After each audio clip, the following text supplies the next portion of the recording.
Well, hello there YouTubers, and welcome to another DrCassette video.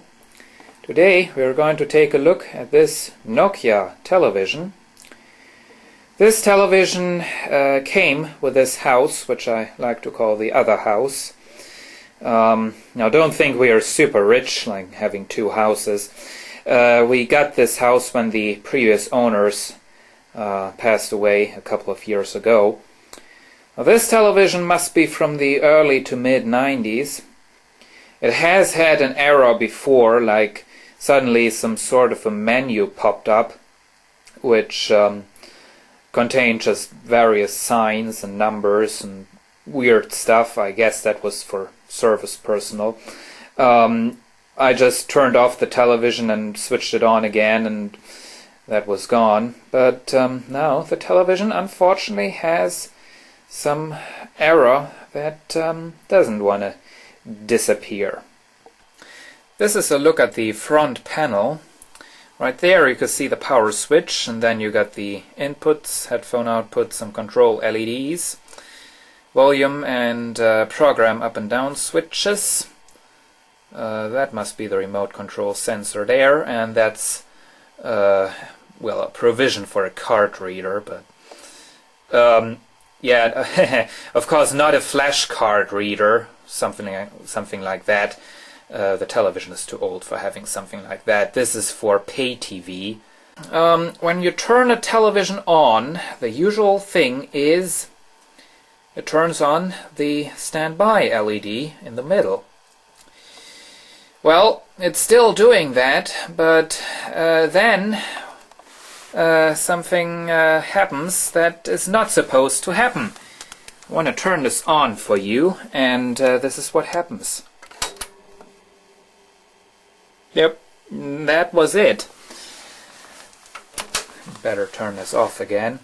The LED comes on, and then, well, it runs out of power.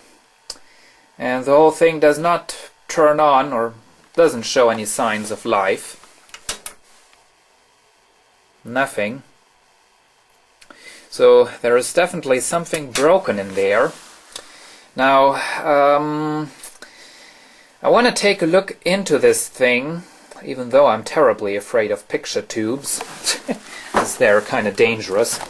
But maybe I can find some obvious fault in there that I can fix. Now, usually on modern televisions you have to use a really long screwdriver to even reach the screws. Not with this one. As you can see, it's quite easy to reach those screws. I've now moved the television into the kitchen, where we have some more space. I have it upside down, and as you can see, there are the holes of the screws down there. Don't know if I have to take out that screw as well.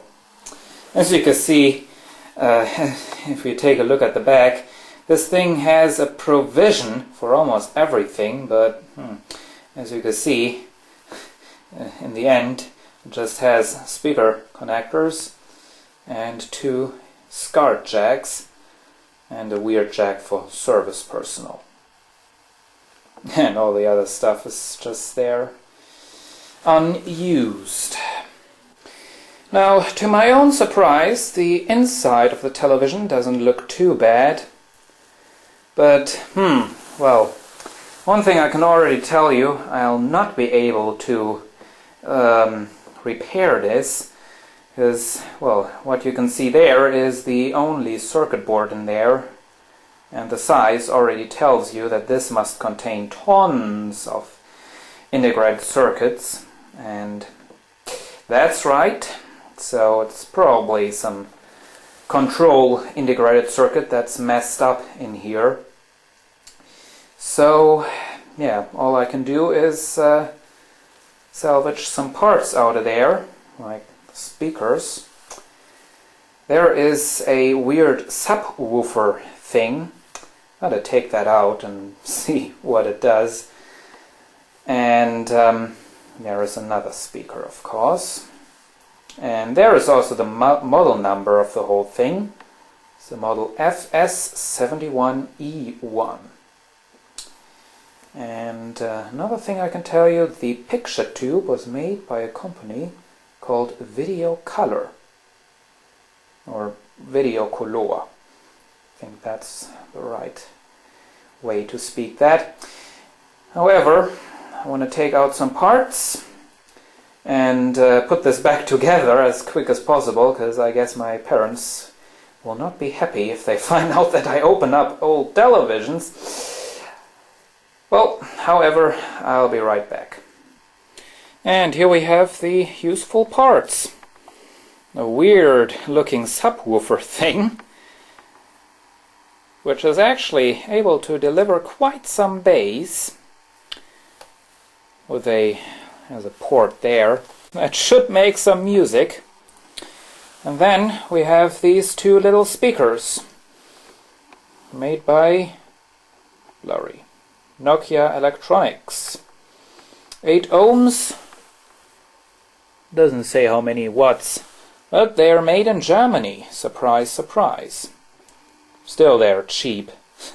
You can see the chassis was made of plastic.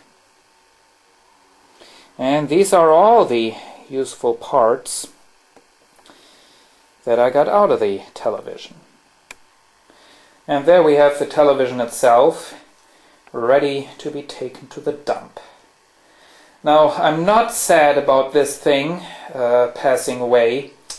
I'm actually quite happy, because it's just much too big, and quite honestly, that's not collectible. It's much too young for that. It's just a cheap television. And this is what the television made space for. A new computer setup and a Commodore corner.